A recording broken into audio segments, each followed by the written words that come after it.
Hey everyone, so this is Married at First Sight, Season 9, Episodes 9 and 10.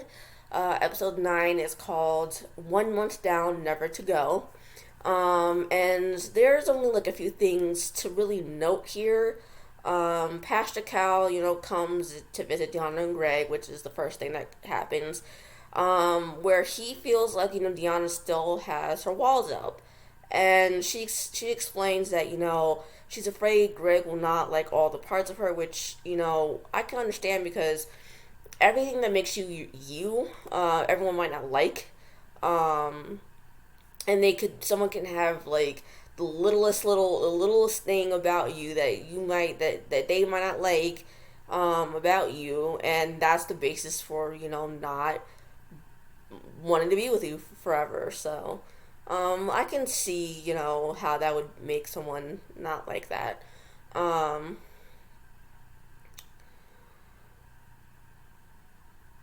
Iris meets up with her mother at a pool, and she brings up the fact that Keith all of a sudden seems to have an issue with her virginity. Um, and, her mother is like, you know what? Look at this from, his perspective. It could be coming from a good place. Um, and it could just be, he could just be nervous on his part about uh, being the one to officially take her virginity and all that stuff. And um,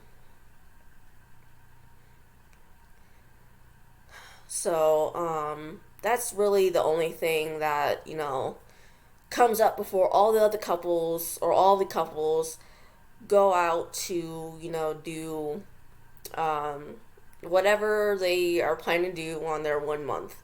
Elizabeth gets a pink rose and a note from Jamie to meet him at a place they got married at on their wedding day for their 1 month. Keith takes Iris horseback riding, then have a picnic.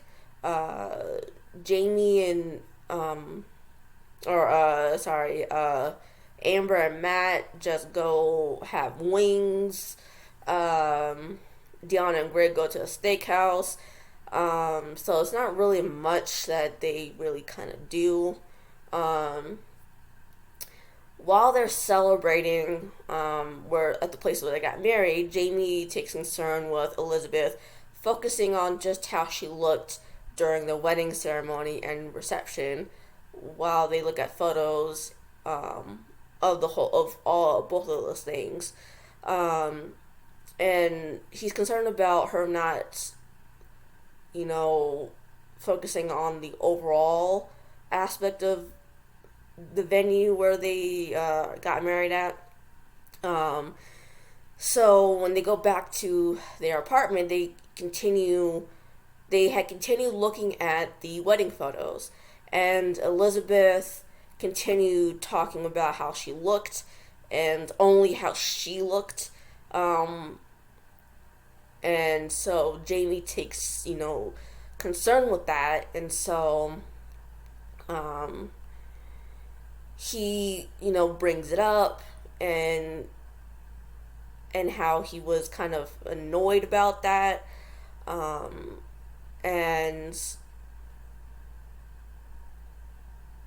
she doesn't see where she goes wrong, because from at this point I was with Jamie, because um, I was like, if the only thing you are gonna focus on is how you look and how beautiful you are, and you don't even try to give him any compliments about how he looked on his wedding day, because it was his wedding day too, it wasn't just yours. I mean, yeah, you look beautiful, but what about Jamie? How don't you think that he looks handsome or good looking in his tux?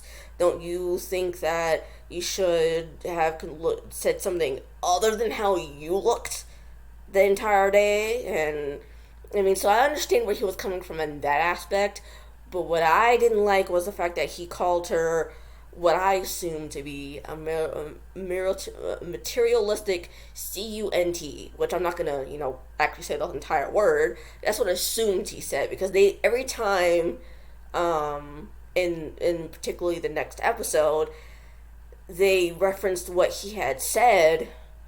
You saw the person saying materialistic, but you didn't see or hear the person say the second word. So I'm left to assume that is what he meant, or materialistic bitch or something like that. So that is what I'm left to assume is what he said, which is not cool, because just like Luke in the previous season, you can't say whatever the hell you want and expect people to be okay with it. You can't. And then I mean, do you honestly expect people to be okay with you calling them any and every name in the book because you are frustrated? Yeah, you're frustrated, but and you're allowed to be frustrated, but you have to say it in a way that is healthy and non-derogatory. You can't just say whatever you want and then expect people, like I said, expect people to be okay with it. You can't, because you wouldn't be okay with someone calling you any and everything under the sun because they're frustrated. You would not be okay with that. You'd be calling them every name in the book back because you'd be hurt too, because you don't want to be called names. So why is it okay for you to call someone else names but not other people call you names? So yeah, it was at that point I was just like, yeah, no. So that's pretty much it for episode 9. Sliding into episode 10, it's Are You Committed? Which is a line that Pastor Cal and new girl Viviana asks each individual person in the couple, in a specific segment, in a specific portion of the episode. But before I get to that particular part of the episode, two things, happen, or a couple things happen before that. One, Greg talks to his friend Pico or Pico, I don't remember how it was pronounced, but his friend comes, visits, he goes to visit his friend, I think at a restaurant, who is also married, and he tells him that he doesn't like how Deanna doesn't share her feelings all that much, which is still a concern. And Pico asks if he could stay with Deanna if she doesn't keep growing and starting to share her feelings more. Greg's like, no, I can't foresee this going any further than where we're at because of that specifically. Elsewhere, Iris and Keith get homework later that night or another night specifically to help initiate physical intimacy by because they have two pairs of dice. One has a verb specifically on one die, meaning to lick something or touch something or tickle something, and the other die has a specific body part on it. So when you roll them, the very top of one die will be kiss, and then the other dice will have toe or something. And Iris has serious problems specifically with this. So, and she specifically mentions, that she's I don't like, having to, kiss my boob or tickle my feet, and I was like, you have an issue with fucking tickling? That is the most non-sexual thing I've ever heard in my life. That's one of the most non-sexual shit you can ever do, is to just tickle somebody. And you have the biggest concern with that. That is what you're concerned with, is fucking tickling. I'm just like, I mean, at this point, I'm thinking to myself, you know, this isn't even gonna work because she's not, it doesn't seem like she's ever willing to have any sort of sexual intimacy with him. And it just seems like she's just on here to get exposure for her job. So I'm just sitting here like, girl, you should just go home and like call it quits. Cause like, look, if you can't even like be bothered with fucking tickling, then you don't even need to be in a relationship, girl. You don't even need to be because at this point, it seems like you're a lost cause at this point. Um, Also, two men don't come home for like one of them doesn't come home for 2 days, which is Jamie. The other is Matt, and he hasn't called or texted or anything with Amber all fucking day again. So then it slides into this particular portion of the episode where Pastor Cal one by one talks with each of the men, and then Viviana Coles one by one talks with each of the women by themselves. And this is where they ask at the end of talking with each man and woman whether or not they want to be committed to the relationship or to get the hell out of Dodge. So, first up is Deanna and Greg. You know, and so Pastor Cal is like, what would it take for you to say yes on decision day? And Greg's like, well, I need Deanna to express her feelings more. So, and this is like the same as, you know, as if he were to say no. Like, if she doesn't, you know, continue to grow and express her feelings and all of that, and she stays stagnant in expressing her feelings, then he will say no. So it's like, it's both, this answer is the yes and the reason for yes and a no. So, Deanna,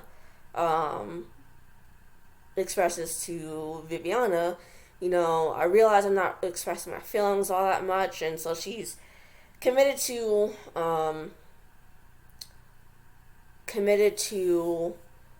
both the relationship and to expressing her feelings more. And you see that specifically later on in the episode when both Deanna and Greg come back from talking to Pastor Cal and Viviana.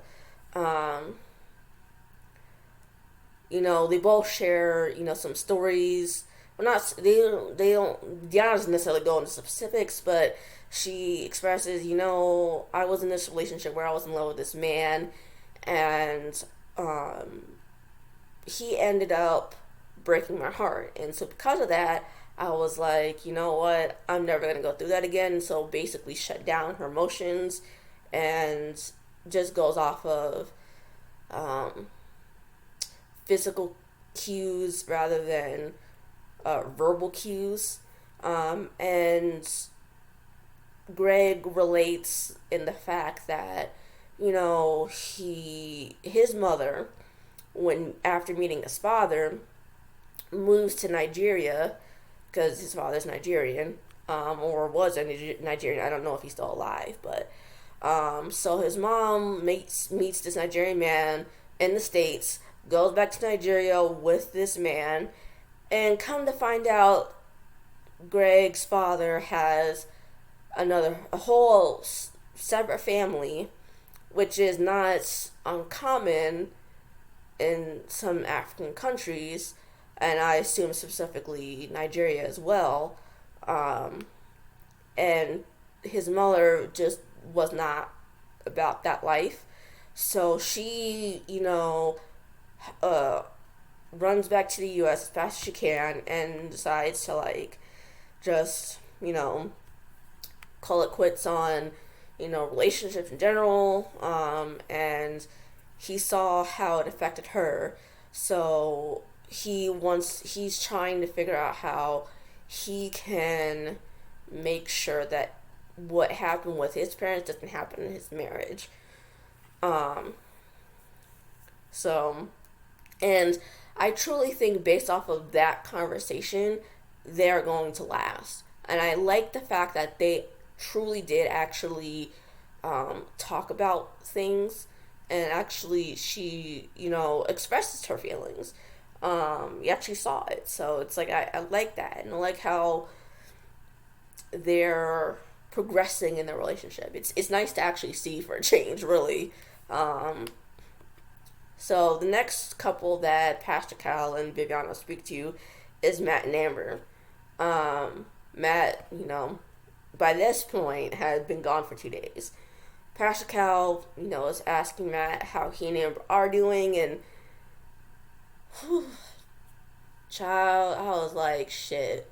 Matt bold face fucking lies to Pastor Cal's face. And he fucking said, he legit says, oh, we're in a good place.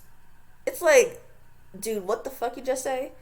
And when I tell you, I fucking cackled at Pastor Cal's face, because that's legit what his face would look like. His facial expression was like, what the hell you just say? Because it's like, I mean, Pastor Cal's like, please don't BS me right now, man. Please don't BS me. And so he's like, where the hell you been? So Matt's like, well, I've been clearing my head. And it's, okay, you know what? Go somewhere else, please. Because you didn't have the courtesy to tell your fucking wife that. So it's like, this is like the second time in as many weeks where you just up and left in the middle of the day and didn't even call her to let her know where the fuck you were going and when the fuck you were coming back. So it's like, at this point, they need to just leave at this point and call it quits. So,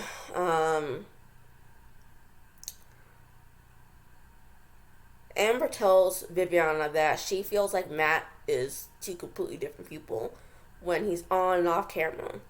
When he's on camera, he seems like he wants to be around and near her, but off camera, she sees him all of like 1 out of 4 times. Um,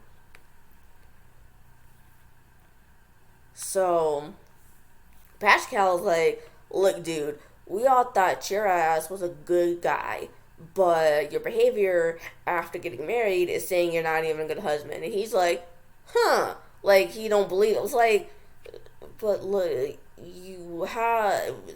Anyways, um, Amber's like, and my gut's telling me that it feels like he's living a double life and he has a girlfriend somewhere. Um, and it's like, girl, if that's the case, why don't you just leave? Like, why don't you just go somewhere else, please? Like, just go somewhere else, like, please, or something. Because at this point, if he keeps just up and leaving you without even telling you where he's going and when he's going to be coming back, and it feels like he has a girlfriend somewhere, then maybe you should just leave right now, because that shit's just not great looking. Um, so next up is Keith and Iris. Um, Pastor Cal and Viviana ask them how they're doing and stuff, yada yada yada.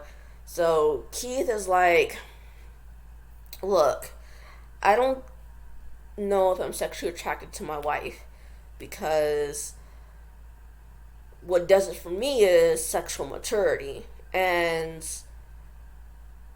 when me and Iris were doing the dice game where, I'm like, one or the other supposed to do some physical act on a body part, she was acting very immature. And it was a huge turnoff. So I'm not sure if I'm that sexually attracted to her. So, um, and I will say that based off of this, it seems like, because she admitted that her parents divorced when she was 4, she didn't have any conscious memories of what a healthy and loving marriage is supposed to be, um, that she can actually recall, because they divorced when she was at an age where most people start forming memories for the long term. Um, and as a product of that, she turned to her faith and religion on what is supposed to be a healthy relationship or marriage, and what it's supposed to be like. So she clung to the idea that a woman is supposed to be a virgin and pure in a marriage, and which is what a lot of mainstream religions tend to tell women a lot, like 99% of the time, is that you're supposed to be a virgin, you're supposed to, and because you're supposed to be a virgin, it represents that you're supposed to be pure and you're supposed to be undamaged and not like, damaged goods or whatever. And so I think she clung to that and used it as a way to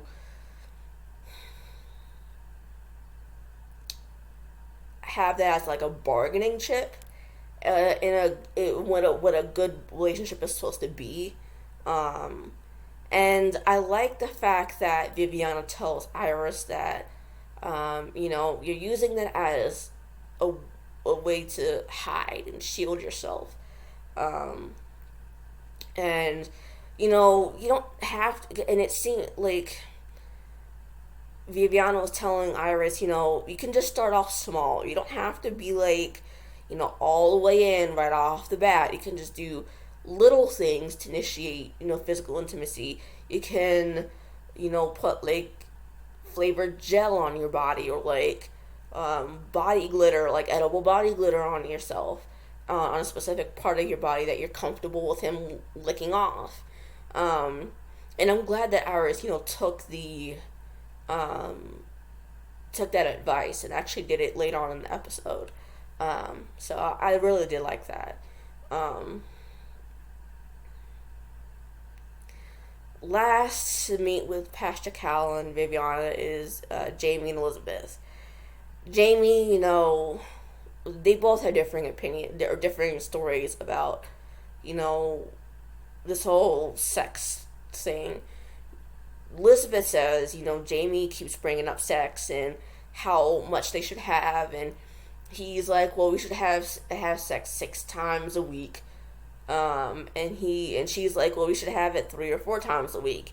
Um, and he then uses the fact that,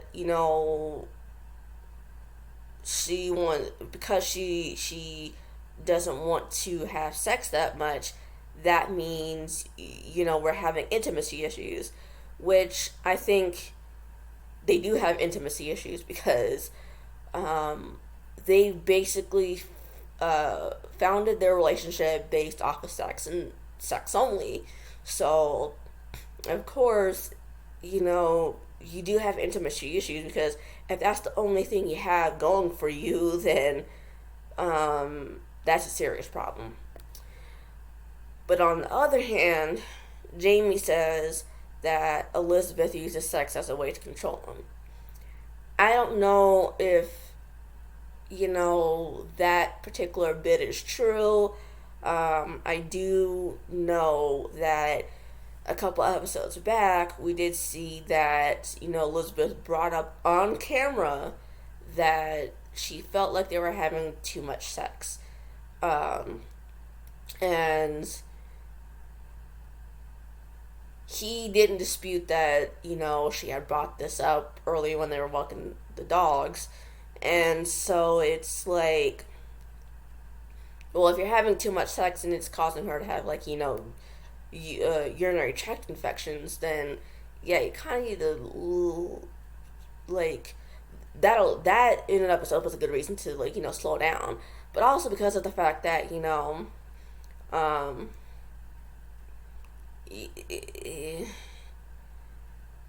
your relationship definitely tends to be physicality based. So yeah. Um, so after Jamie and Elizabeth talk to them, Jamie comes back and says, I'm sorry for what I said and did. And Elizabeth proposes, to set some boundaries. One of them is that when they get into an argument and she goes off into another room and closes the door, for him to not just come barging in. She would like him to just never not come in the room and let her be for however long that may need to happen. Well, that's like a few minutes, a few hours, the rest of the night into the morning, so that she can decompress and not be in a negative headspace. That's what she needs at the moment. And she also says, words need to be said in a healthy way, essentially. Jamie then is like, I feel like we don't talk enough with each other about how we are feeling. So I want to devote, one on a week to talking about each other and how they feel in their marriage. So she's like, okay. She seems to be fine with that. The last couple to kind of like, talk after,